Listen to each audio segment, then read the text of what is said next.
Generally, I restart the computer. Yeah, we're done. So we had finished verse number 19, and we were sort of going to start the verse number 20th. Now, the most important thing Bhagavan mentions in the verse number 19 is the guy, because he's now sort of, he has already mentioned to us, he has explained to us how these three gunas work over us. That one is mohakaraka, delusional, the other one creates a lot of stress, the third one creates sort of happiness and some orientation towards, a logical, rational approach to life. They are all, end of the day, certain ways in which we get circumscribed, we get limited from accessing the infinite truth of our reality, which is the Brahman, the self. Because end of the day, these gunas work on what? Not on the self. They work on a consciousness which is a modification of the Prakriti or the Maya. So, in a way, once we start identifying with the mind and the body, the gunas begin to play their games. In a way, the gunas don't exist in a certain way. So that's why this word he will mention, that he says, Nanyam gunebhya kartaram yada drashtanupasyati. Now, the guy who becomes aware of the fact that he's a witness of all these games, he doesn't identify with the interplay of these gunas. And there may be a little rajas and sattva, loads of tamas, or vice versa. And he says that gunebhyascha param bheti, then he knows that there is one infinite reality, that is that fundamental reality which transcends, which lies beneath these apparent phenomenal interchange of these gunas and the way they influence our behavior and our thought processes. So we think about a lot of things. We are stressful, we are happy, we are sad, we are excited, we are very lazy, and have a lot of negative thoughts. And all these are happening because three modes in which this Prakriti or Ajnana. So, all these three, whether that happiness or rational thinking, or a lot of accusative achiever sort of a mentality, you want to do a lot of things, or you just want to lie down and rest and laze around and waste time. In all three things, even though the rational mindset and orientation for happiness and a balanced, a harmonious life might appear to be very desirable, and in fact, it is desirable, it doesn't ultimately let us explain to ourselves why we are here, what is the purpose of our life.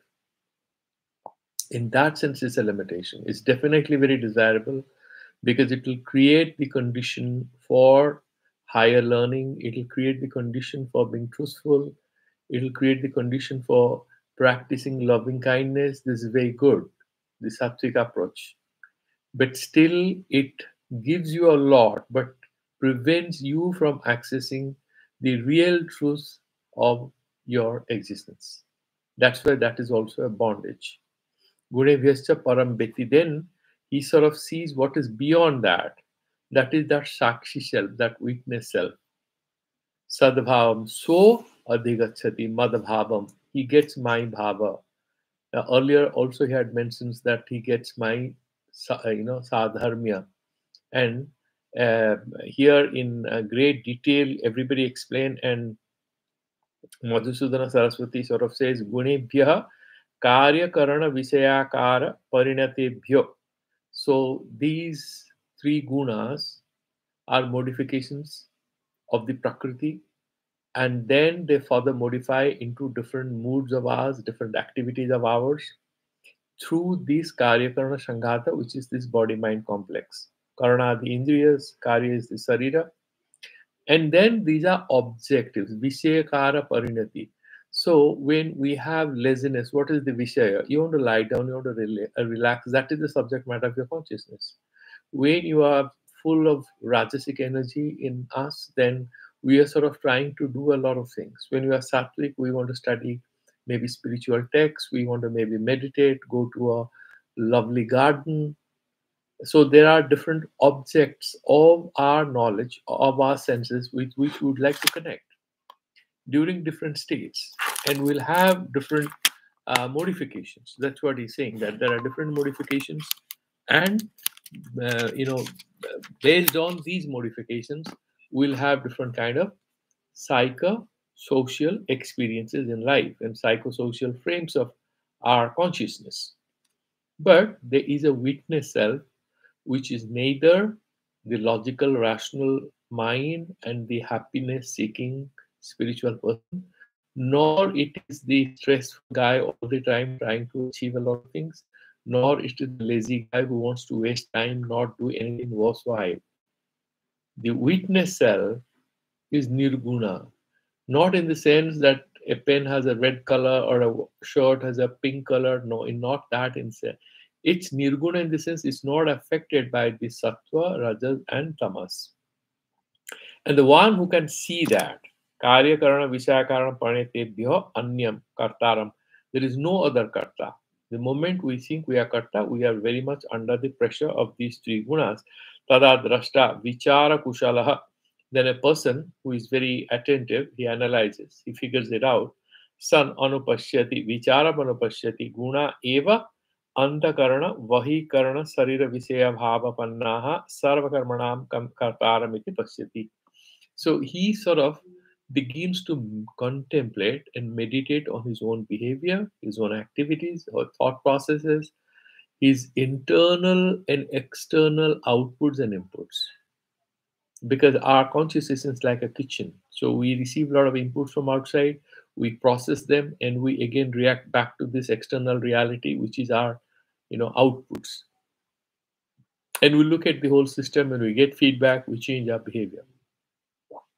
Now, this wise guy who is becoming more meditative, he begins to realize that I am not these things which are happening as if I am doing them. He begins to realize, he says, oh my God, so this happened through me. He's being able to, he might get angry, and also he recognizes that this is the game of anger happening through me. So he slowly is withdrawing towards his own self and away from what is manifestly available as his self. The way we look at a certain person, that is his manifest self. When he becomes self-conscious and returns to himself, and he is able to watch himself or herself, he or she begins to see and understand that the way she's speaking, the way she's acting, the way she's saying or thinking or doing anything is not her. I'm not that. That is the thought process. So this is the beginning of Viveka Khyati in the Sankhya Yoga language.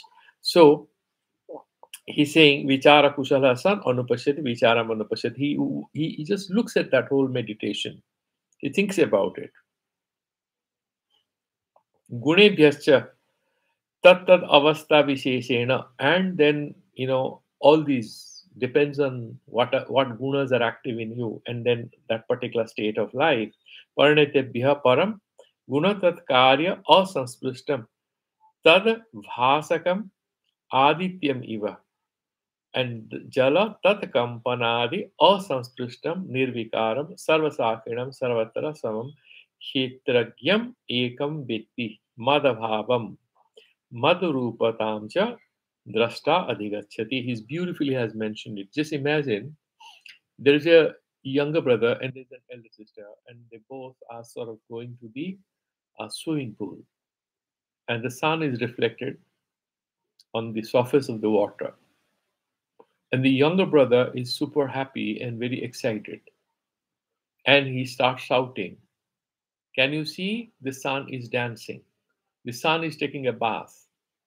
And you see the sun is swimming now in the swimming pool. So let's go and swim with the sun. The sun is swimming. The sister, who is 2-3 years older, is not interested. She smiles. She understands the foolishness of her brother. She looks up and watches the sun. And then slowly, she doesn't disturb the brother. She has a bath with her little brother. And while returning, she says, just look up. He said, why? Let's just look up. The little boy looks up And the sister says, "What do you see?" "That is the sun." "Is it swimming?" Then the boy looks back at the swimming pool and says, "Yeah, the sun is swimming." The sister smiles. She says, "Sun isn't swimming. The sun is overhead, is blazing, is quiet. It's not in the swimming pool. It wasn't swimming with us. There was no vibration in the sun. And the light and the whole luminosity, whatever, is not affected by the water that we're splashing all around and we're having fun, as if sun was also playing with us, but the sun is actually overhead." The boy kind of gets confused, looks at the sun again, looks at the lake, and he loves to believe that he had a lovely game. He played with the sun, taking a bath, and he sort of played hide and seek with the sun in the swimming pool. It's pleasant for him. And that's what all of us are, like that little boy.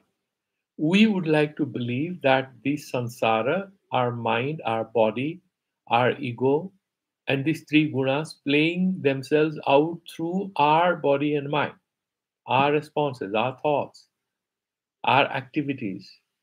We identify with them, but the intelligent guy, like the elder sister, learns to understand that look here, the witness self is not in any of these. And he returns. Now, when he returns to that original self, Bhagavan says he is getting Madhavava Panna Bhavati. He becomes like me. And why does he say that? Because Bhagavan is trying to establish the Jiva Brahma Ekatva. Once we return to the self, there's no need for any bhajana kirtana. Only to return to the self, we need a lot of sadhana, and these lot of sadhanas include bhajana, kirtana, dhyana, etc.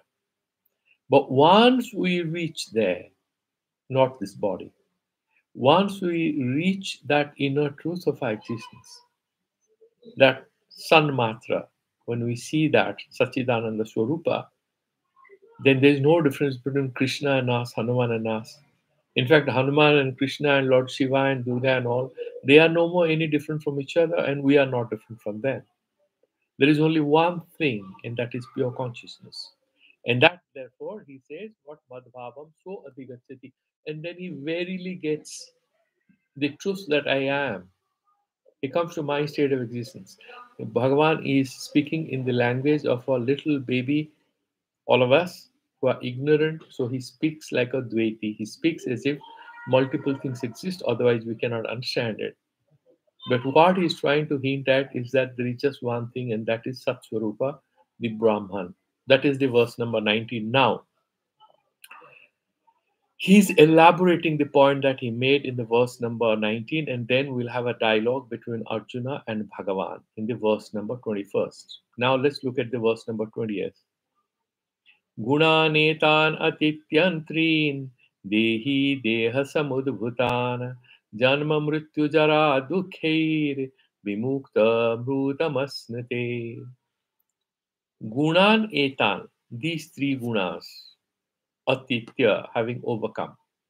And Bhagavan has earlier says that you cannot overcome Prakriti except by meditating on me. Don't try to fight with Prakriti. So Bhagavan has already hinted in the earlier verse that he has come to me. That means this guy was able to return to the pure self that he or she is because he had surrendered to me and with my love and grace and his own vairagya and his own jnana, his own desire to establish himself in the truth. He found it easy to find himself. He found it easy to find himself. I mean, he just discovered what he was. So Gunan Etan Atitya, having overcome Atikrantya, three, these three, not many. Somebody might say, how many? Etan means Bahuvachana. He said, no, only three. Dehi, that is the self. Deha Samudbhutan Etan, because these gunas cannot jump around in a cricket field or a football field. They need a platform to play their games. They need the consciousness, the body mind complex of a plant, an animal, or a human being. There are certain birds or animals which are very sattvic, and there are birds and animals which are highly rajasic. And there are also birds and animals who are very, very tamasic. You have a lot of snakes, and you have, I think there is this animal which walks very slowly. It's called the sloth. You must have seen that on the YouTube. When the sloth tries to cross over a road, it most likely gets killed in accident because it doesn't care for any vehicles. It's just too slow. It's too tamasic. The system is too tamasic. Similarly, if you look at, there are a lot of snakes like python, or they're mostly tamasic. They lie around. They have one victim. They have their food for next 10 days, 12 days. They just lie around. They don't do anything. They wait for the next meal. That's it. Life is pretty meaningless. They just do that. I mean, that is one existence. And then you have human life where you have true sattvika and rajas and tamas manifestation of all three. But the greater heights of sattvic existence are possible to experience because we have a higher level of consciousness. So what he's saying, gunan etan atitya trin dehi deha samudbhutan etan gunan, these three gunas, janama mrityu jara dukhehi. So he's bimukta, he's freed. Janma, Mrityu, Jara, Dukkha. Janma is birth, Mrityu is death, and Jara is old age, and Dukkha, that is all associated with all three. In the beginning, we have Janma, full of pain, isn't it? Not very easy to get a birth. I mean, if it were very pleasant, why the baby begins to cry when it comes out? Because it's a very traumatic experience. Mrityu is also very painful. In between, what you have? You have old age and pain. These are the things which interfere in between. Dukkha, he is freed from all this. Vimukta, he is freed from these. And does it mean that the gunas have anything to do with this? No, these are vikaras, and we're going to sort of pass through them. But this guy, any happiness, say on the day you first time entered your school or college, or you got a job, or you met a friend, or you got married, whatever, that vimukta, or you go into an ashram, you heard the first lecture on Vedanta, then you are kind of happy. And similarly, you have moments of sadness, and then you have persisting physical or emotional problems. He's free from all this. That means he's free from the positive and negative, both consequences of the interplay of sattva, rajas, and tamas, which are playing themselves out through his system. And what does he get? He has already got this particular truth about his own existence, and that is immortality. So he says, Amritam Ashnute, he gets immortality. He gets that bliss of Sachidananda Swarupa Jnana, and therefore he gets that. That is the immortality. So let's look at how that's been explained by our great acharyas. So he says,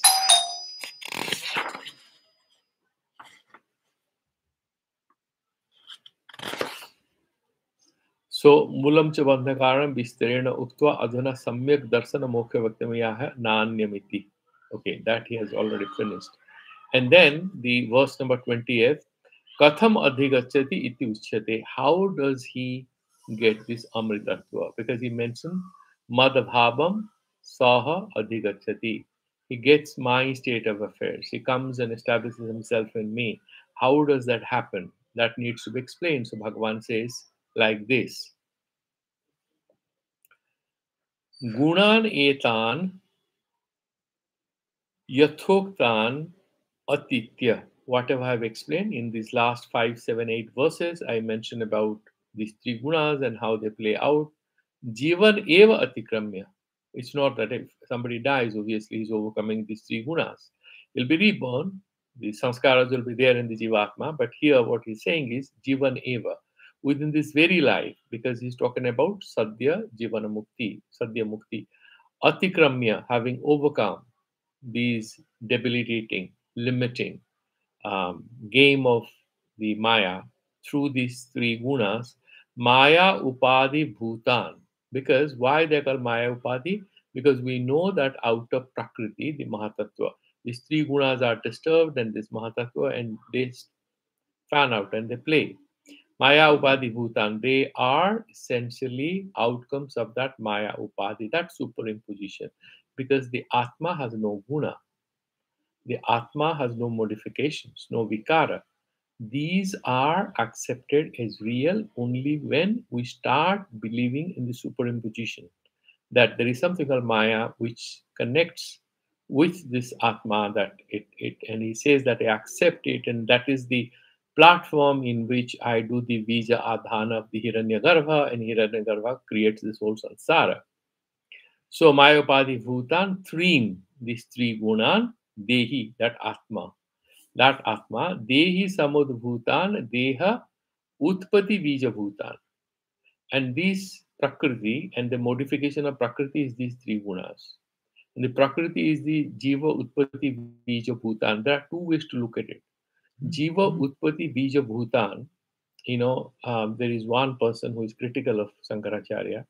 I think Venkatasananda Samarya Purushottama, in his commentary, he's saying that how can you say, Deha Samudbhutan, Deha Utpati Bija Bhutan? No, you shouldn't say this because Deha Utpati, there are other ways to look at it. It's because of Papa Punya that we take this body, isn't it? But as for Vedanta, there's no confusion because we are essentially saying all this appears as real, and we have taken a body essentially because of the Maya and Avidya, which is playing out. So, because of ignorance, that is the Vija. And these gunas are born out of that Vija, Prakriti. So, there is not much of a conflict, even though it appears like that. But Ramanuja has a more simpler way of explaining it. He's saying that this Prakriti or Maya becomes vikari and gets modified as these three gunas. Okay, and that is why he's saying that jiva samudbhutan, deha samudbhutan means the deha is also a modification of that prakriti, and these gunas are also modification of that prakriti. So dehotbhutan janma mrityu jara dukhi janma cha mrityuscha jara cha dukhani cha tehi, these four. That means it includes all sets of human experiences, whether it's birth or death or the interludes, some happiness, a lot of sadness, and unavoidable problem of old age and old age associated debilities and infirmities, which sort of take away the charm of life. That's what he's referring to, because everybody will find it easy to understand that despite all lovely stories we talk about, we mention to excite ourselves about this material phenomenal life, end of the day, this is not a permanent story. There's going to be death, so far physical body is concerned. Number two, old age is just a fact of life that you cannot avoid. It you can say that it's not here yet, but it's going to be there someday. So dukkani cha tehi jivan eva, while living vimuktaha. Son vidwan amritam asnute. So even though he's alive, he sort of gets that immortality. So he's saying that there is a fundamental clarity which is being brought in, that immortality is not about this body. Immortality, this body is not going to be immortal. And he sort of makes it very clear that immortality, when it's being mentioned, what is being referred to is a state of understanding of the consciousness, where the modifications of the body or the mind or the state of our lives will cease to matter to us because the consciousness will ascend to a higher plane. That is the inner meaning of this. It's not that we're going to be physically immortal, we'll never die. That's not possible. Asnute evam madbhavam adhigachati ityartha. And that is how he gets this. He gets my bhava. Now let's look at, there is something interesting in Madhusudana Saraswati, so we will pay some attention to it. Yeah, we'll be able to do two more verses. Let's see how we're going. So Madhusudana says, Katham adhigachati ityuchate, how this fellow sort of overcomes and he becomes madbhavapanna. Gunena, gunan etan mayatmakan. These are all mayatmaka. The very substance of these gunas is maya, this adhyasa, this identification. Three gunan, sattva, raja, tamo namnaha. These are the three names of these enemies or friends, whatever you call them. Deha samadhuvan, deha utpati bija bhutan atitya. and Deha Utpatti Bijabhutan, what we have discussed, having overcome it, Jiva never, while verily alive. That means having this physical existence still intact. That Jnani, Tattva Jnani, okay, uh, Navadhi Tattvad, and that Tattva Jnana is no more blocked for him because he's sort of, okay. So, Navadhi Tattvad, Janma Mrityu Jara Dukhi, Janmana Mrityuna Jaraya Dukhi Cha Adhyatmika iti, because you have this Trividha Tapa, Adhyatmika, Adhivautika, and Adhidaivika. So these tapas will be there, the pains will be there, but he is not affected. He overcomes it. Physically, these things might sting him, but he doesn't take it because he's realizing that I'm not this body. Tevihi Maya Mayihi, and they are all delusional because they are all apparent, they are not real. Bimuktaha, and then what? Jivan eva tat samandha sunyaha. What is tat samandha sunya? If you are looking at Madhusudani, tat will be guna samandha sunyaha because he is becoming gunatita. So he is no more a victim, he is no more a hostage in the hands of these three gunas. Tasamanda sunyaha san, by being that vidwan amrita mokhyam, madbhabam ante prapnoti. He gets that thing in the end of his long spiritual journey. He is able to meditate on me and is free from all kinds of problems. Now, Arjuna has a very pertinent question, and we know that Arjuna is a very sharp student because Arjuna is no one but our intellect with best of his abilities, which is trying to, on behalf of humanity, ask Bhagavan very pertinent questions at the right moment because there are millions of questions in the minds of Vedanta students. So Arjuna is kind of representing humanity and is raising questions before the Lord. And Lord is there to benefit humanity. So he answers these questions raised by Arjuna, keeping all of us in his mind. I mean, he is in all of us. So these are ways of speaking. So Arjuna is asking this question.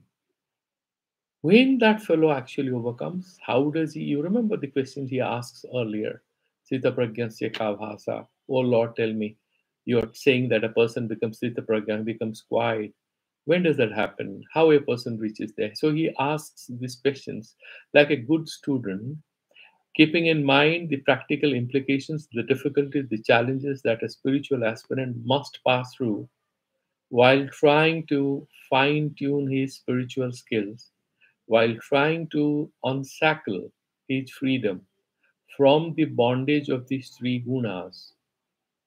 Arjuna is raising this question. Let's look at this verse number 21st. Kelinge srin gunanetan atito bhavati prabho kimacharah katham chaitangs srin gunanati vartate. Kehi lingehi. So, what are the symbols? What are the markers? Trin gunan etan atito bhavati. When can I know? I follow your advice. I have been listening to you. I have put my life at the feet of yours, and I have admitted you as my guru. And I'm trying to sort of change the way I was looking at this universe, my life. Now, you are mentioning that much of our problem has a lot to do with two, three things you have mentioned. We do not know what is the self. We do not know how we came, what is this whole Srishti. We consider this phenomena. If you look at each chapter, he's repeating again and again. And Abhinava Gupta kind of just refuses to comment on this. He just writes one line. From verse number 16 till 21st, 22nd, he says, this is a repetition. This most likely these verses were added by some scholars of a later day. He's kind of making fun of it. He's saying these are all repetitions. But there is a reason as to why Sankaracharya is commenting on them. He's such a bright mind, a scholar. He's commenting on it because there's a purpose behind it. Bhagavan is trying to drive home one point, one single point, that what appears to be real is not real enough. And what doesn't appear as existing is the only real thing. That is the self. And what all appears as real is not real enough. This whole sansara is not real enough. It's Vyavaharika, phenomenal reality, not fundamentally true. So if you look at all the chapters, starting with chapter second, where he started speaking, that actually, do you know you don't die? You are scared of killing because you think they're your brothers and this and that. You're confusing yourself. He's not preaching violence as some Western scholars are trying to present it. It's symbolically, the whole life is like a war. And we are all caught up in this, whether to take up the challenge of life or not. And Bhagavan says how to meditate, how to do karma, and how to do karma without getting attached. So he sort of is leading us from step to step to another higher level of things. And now he's kind of doing a what you call rehash of everything. He's trying to do what is called revision of the key lessons he has given us in chapter 14, 15, 16. He will do a lot of revisions. So what he says, Kei lingehi, what are the chinnas, what are the markers? Trin gunan atito etani, all these, these atito bhavati. When a person can sort of believe that he has overcome these three gunas, hey Prabhu, you know my problem. I don't know how to articulate. You're my boss. So you know what's in my heart. Please understand that and answer it. Kimachara, how do they behave? One thing is, how does a person know? How do I believe? Now, what a gunatita person thinks, others cannot see it. Only he can see it or she can see it, isn't it? So that is the first question. The subjective aspect of a person who has gone beyond the game of three gunas. And then how does it behave, which others can also see? Kimacharaha. This is very important. And then Katham cha etan trin gunan ativartate. The third question is most important. Bhagavan has already mentioned in so many words how to overcome the so-called challenges of life. Sannyasa, blind sannyasa, is no solution. That is hypocrisy without an understanding of karma. Karma will continue to bind us if we do not know the secret of karma. Sannyasa will be useful only when we have finished the karmic burden and we have a genuine aspiration for knowing the self. All that Bhagavan has said, how to meditate and how to how to look at life as a jagya in the chapter 4. You have done all that, isn't it? Now he's saying again, Arjuna is repeating that question on our behalf because we cannot understand things so easily. He's saying, Katham cha etan trin gunan ativartate. How does a sadhaka, a person, is able to overcome, go beyond the limitations imposed by these three gunas, sattvas, rajas, and tamas? So that is the thing he's asked, and let's look at how that's been explained by Bhagwan Shankaracharya and Madhusudan Saraswati and others, wherever it's relevant. Jivan eva gunan atitya amritam asnute iti prasna vijam. What is the seed of his question? Bhagavan mentioned one statement. He made a big statement. He's saying that Jivan eva, while living, so he has given a very exciting hint to the students. While living, you can achieve it. You don't have to be reborn again and again. As he said in the chapter 6, that if a person dies in the middle of sadhana, what has happened to him? He'll be reborn to do his sadhana. But here, he's saying Jivan eva gunan atitya amritam ashnute, while living. So it's very super exciting for a student that I'm going to be liberated while I'm still in this physical body. Iti prasnavijam, that is the mother of this question, that is the seed which is causing this question to arise in the minds of Arjuna. So, pratilabhya Arjuna uvacha. So, therefore, he's sort of asking this question, Kehi iti, Kehi lingehi. Linga is what? Chinnehi. What are the markers? What are the chinnas? How do you know? Trin etan Bhakshatan, whatever you have already explained about these three qualities, three gunas, three ways in which we get trapped, sattva, rajas, and tamas. Gunan atito atikranto bhavati. He Prabhu, हे भगवान मुझे बताइए कब मनुष्य सत्व रजस और तमस ये तीनों गुण को अतिक्रम कर पाता है या ये तीनों गुण अतिक्रांत हो जाते हैं. किम आचारः को अस्य आचार इति किम आचारः. वो आदमी कैसे बिहेव करता है, वो कैसे दिखने में कैसे लगता है. How does he know? A साधक कब पता चलता है साधक को कि मेरे तीनों तीनों गुण जो है मैं उन्हें अतिक्रम कर चुका हूँ, वो कब जान पाएगा? और वो कैसे व्यवहार करता है? How does it behave when he overcomes that? कथम केन च प्रकारेण एतान त्रीन गुणान अतिवर्तते? एंड टेल मी फाइनली कैसे कर पाता है? So first thing is when. Second, the most important, then he's saying how does it behave if he does? Third, how actually he is able to reach that state of being where he has genuinely understood that he has overcome it, and what kind of modifications have already taken place in his life. These are the three questions. Bhagavan will answer these in the following 4-5 slokas. If we look at Madhusudana, he's saying like this: Gunan etan atitya jivan eva amritatam asnate ityetat sritva. Having heard this, gunatitasya lakshanam cha acharam. So, what is the lakshana? How do you define him? How do you understand him? Cha acharam. What's his behavior? Gunatitatva upayam cha. And what is the methodology that we have to adopt to sort of reach that gunatita avastha? These are the three questions. Cha samyak samanaha. He has a desire to know. Arjuna Uvacha, he's asking this question. Etan gunan atito yah sa ki kaihi linge vishishto bhavati. A person who has been able to overcome these three gunas, what are the markers? How does he himself recognize it? This is very important that these particular thing cannot be seen by others. That he will say in the next verse. He himself does it, but others cannot know it. This is only for him. Okay?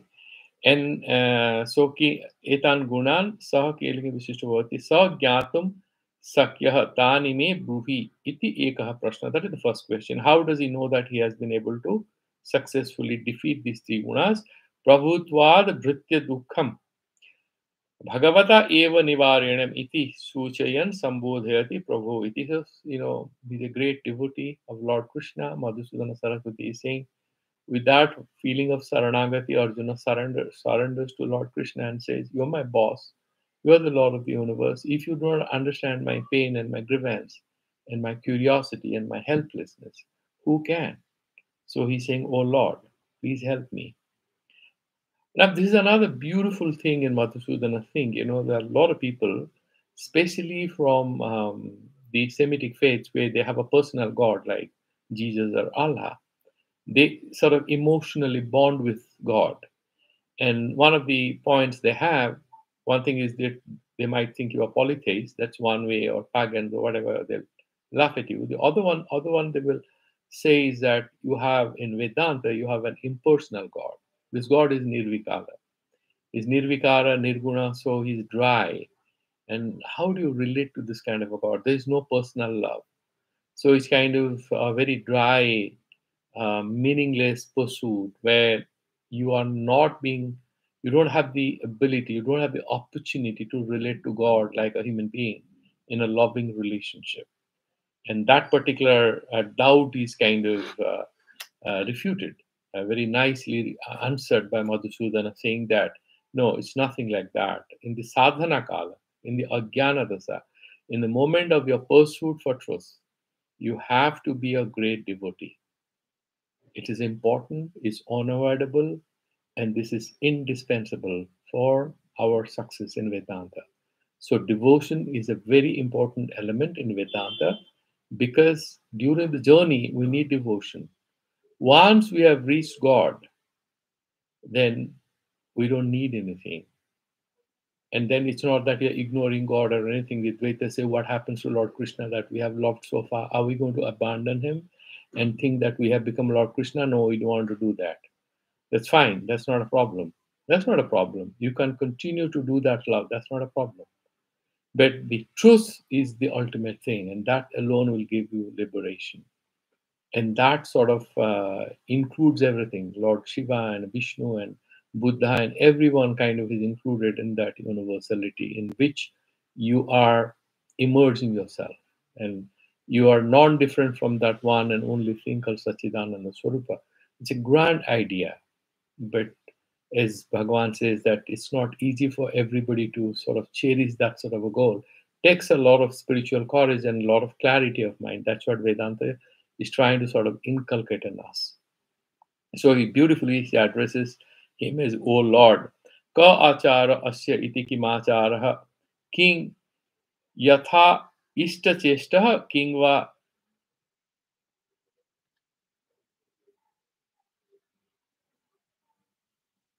niyantritah iti ditya. Now, the whole question is saying that when a person becomes gunatita, is he going to continue to prayatna as per his ishta, which is Atma Jnana? Will he continue to strive to achieve Atma Jnana? Or he becomes completely quiet, he's niyantrita, he's in control sort of a thing. What does it mean? I mean, these are certain behavioral doubts in the mind of a student because he doesn't know what is the state of Atma Jnana. For example, we do not know what happens on the top of Everest. So some mountaineer is going and you meet him and you say, okay, so how do you make your coffee there and where do you sleep? You will ask a lot of stupid questions which are relevant in the context of our lives. We are living on the plains. If somebody is going to the Everest top, so where will you sleep that night? So it will be very cold. So are you carrying some food? So, and if you feel like talking to your mother, what happens? All these questions you will ask. Similarly, Arjuna is having certain doubts in his mind because he doesn't know what is that Atma Jnana Sthiti. He's speaking on our behalf. We do not know what the self is. And is essentially sort of articulating the doubt and aspirations of the humanity as a whole. That is how he's asking this Tritiya Prashna. How does he? Kena Prakara. And then with it, Katham cha kena sa prakarena etan trin gunan ativartate atikramati iti guna atitatva upayah ka iti Tritiya Prashna. What is that third way? Third question is, what is that way through which we can overcome the game of these three gunas? स्थितप्रज्ञस्य का भाषा इत्यादिना पृष्ठमपि प्रजहाति यदा कामान इत्यादिना Dutt उत्तरमपि. So all these questions are Bhagavan has already na dashti, na kankhyati, sukhesu, vigata spruha, dukhesu, anudvighna mana. All these have been mentioned by Bhagavan earlier, but he's again asking, Madhusudana says, punaha prakaram tena bhuvasamanaha prichhati. So he's asking again. He's becoming curious again by listening to some new set of sentences from Bhagavan. Iti avadharya, having understood that prakarantarena tasya lakshanadikam panchavi slokehi si Bhagavan vacha. Next 5 verses, Bhagavan is going to answer these 3 questions. So let's look at first the verse number 22nd. Sri Bhagavan vacha prakasam cha pravrittim cha mohameva cha pandava na dvesti sampravrittani na nibrittani kankshati. Bhagavan is kind of repeating what he has said again. And he has mentioned that much before. He's repeated that again and again. He's saying that again. So first he's mentioning when he reaches that state when he can realize that he has gone beyond these 3 gunas. He says these 3 gunas are essentially of 3 kinds. Prakasha, that rational, truth orientedness, happiness orientedness, that is one disposition called sattva. And then what is the second? Prabhriti, arambha. You want to do a lot of things. That is rajas. And dukhatmaga. And moha, aprabhriti, anarambha, alasya, pramada, all stupid things. That is tamas. So prakasam cha prabhritim cha moham eva cha pandava. So these 3 gunas are nothing but these 3. So if you recognize that you are no more super excited about prakasha or prabriti or anarambha or alasya or moha, if these 3 things do not show up in your life, you have begun to overcome them. Then he expands that. Now dvesti samprabrittani. When this prakasha or prabriti or moha take hold of him, he's not scared. He's not angry. because this sattvika thing, even if it is very good, can also bind him. The rajas thing will cause some stress, will give him some success. Swalpa sukham, mahadukham. That is what rajas is all about. And then tamas, some delusional, sticking to, hanging around, and you kind of dragging oneself up forward without a purpose. That kind of life, isn't it? So he is not having dvesa. He's not scared that I'll be affected in a wrong way. That anishta, that guna janya anishta pariharatmaka dvesha, he doesn't experience. He is not anxious that they are going to harm me. That is in simple terms. Then nibritani cha na kankshati. And then it's possible that the negative influences of sukha, like for example, I'll tell you how a sattvic dukkha can trouble someone. Like for example, the baby is crying, right? And the father is meditating. The baby is crying. The baby is hungry. The father is sleeping nicely, he's meditating. But the mother, biologically, she wakes up 20 times to change the diapers, feed the baby, clean the baby, isn't it? That's dutifulness. If somebody is too much addicted to the benefits of a sattvic life, like study and meditation and stuff like that, and he's closed his eyes to his own responsibilities because he sort of wants to release that state of sattvic life, in a certain way, he is limiting the possibilities of him being a great nishkama karma yogi, isn't it? And so that it can also create some bondage of its own making. And then rajas, and that craving for success, some property is important to defeat tamas. But then Bhagavan says, do nishkama karma, surrender it to me. But we don't do that.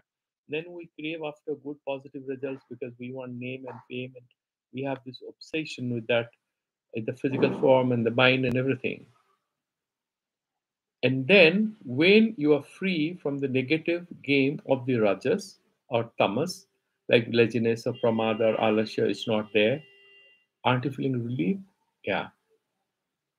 That gunatita person knows that he should not aspire of this particular nibriti of anishta also. Why? I mean, it's like this. Just imagine you have a mark sheet of your graduation examination or undergrad examination or whatever.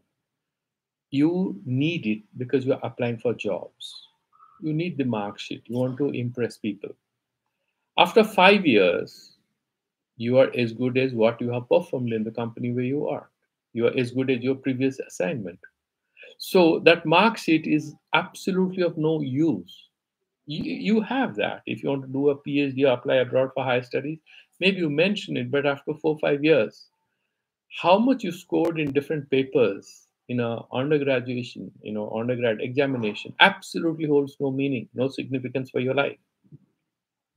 You might just keep it as a souvenir, but you're not going to value it more than it deserves, any attention it deserves. So you're not going to give it more attention than it deserves. Similarly, the guy who has gone beyond the three gunas, he is not afraid of being attacked by any of these gunas and the associated negative consequences, whether it is sattva or rajas or tamas. That is point number one. And because he has crossed the hurdle, he is neither afraid of being affected negatively or enjoying positively that state of control that he used to intermittently experience when he was under the veil of Maya, under the in the grip of these three gunas. Sometimes he was able to overcome tamas or rajas or sattva. But now he doesn't have to aspire for them. Why? Because he's already there. He has left them behind. So he doesn't have any akanksha because that will be siddha sadhanata. He's already there. He's sort of crossed it over. Therefore, he has no aspiration for this triguna nibriti, and he is not scared. He has no dvesha, no hatred, no anger, no irritation about being trapped by these three gunas. Let's look at all these and the Ramanuja. If you are looking at that Wikishore's website, you'll please look at Ramanuja thing. I thought in 2 sentences he has been very, very brief. What he's saying here is that this Gunatita person is only recognizing the Atma, right? So because he recognized only the Atma, the guna, the prabriti, as per these three gunas, the prakasha or prabriti or moha, which might hurt him, he's not scared of it, he's not interested in it. And this nibriti of the any negative impacts of these, which can be a source of relaxation, he's not dying for it. Because he's sort of gone beyond the necessity of looking for a relief from the influence of these three gunas. How? Because he has reached the self. Only Atma Eva Satya. He has this understanding, so he doesn't even recognize these three gunas. Because he doesn't recognize, he has recognized these three thieves which might entice him, engage him, or trouble him by making him tied down to where he is, because moha is like that, tamas is like that. He is no more affected by the presence or absence. Remember these words, presence or absence of these three gunas in his life, because he has gone beyond that. That beautifully is captured, but Sankaracharya is much more elaborate because he's a compassionate person. He's trying to explain everything to us, keeping our low levels of understanding in view. So he's saying Gunatitasya Lakshanam Gunatita Tva Upayam Cha Arjunena Prushta Asmin Sloke. In this sloka, these questions have been raised. Prasna Dvayartham Prativachanam Bhagavan Vacha. Bhagavan is now replying to him. Yatavat Keihi Linge Yukta. So, what are the markers? What are the symbols? Looking at him, a person can presume that he has overcome this. Odunatito Bhavati Tas Shrunu. Bhagavan says, Shrunu Swa. Prakasamiti Prakasamcha Sattva Karyam. That is the modification of Sattva. That is the consequence of Sattva. Is Prakasha, that truth thing. Okay? That luminosity, that happiness, that rationality, whatever you call it, a logical mind. Prabhritimcha Raja Karye, that is Rajah Karye, Moham Evacha Tama Karyam iti etani na dvesti samprapritani. Whenever he becomes involved in this, he has no dvesha, he is not scared of it. Samyak Visaya Bhavena Udbhutani. Because he knows that these particular gunas, Samyak Visaya Bhavena, that is the samprapritani meaning. So a person has a bit of addiction for sweets, he has diabetes. Okay, but then the main person who keeps an eye on him, let's imagine, is his daughter. She shouts him, Papa, you cannot have it. The daughter has gone on an important work, there is no one at home, and there's somebody who comes home with a gift pack having choicest of sweets in it, chocolate and all kinds of milk items, and he opens it. Is he going to stop anywhere? There's no one to stop him. He was tortured by his daughter. Papa, you can't have it. Now he's saying, I'm going to have it. So he tests each of the sweets till this daughter knocks at the door and he runs to the bathroom to hide himself because he doesn't want to face his affectionate, loving, and angry daughter who cares for him. Right? So he's saying, Samyak Visaya Bhavena Udbhutani. So these gunas capture us to the fullest extent. Okay? Udbhutani mama tamasaha pratyo jataha tena aham mudha tatha rajasi. The person says, oh my God, now the tamasic qualities are dominating my God. I have to go and study this. I have to go to the office to do this, but I feel so lazy. It's a winter. This winter is killing. Then he hides in the blanket.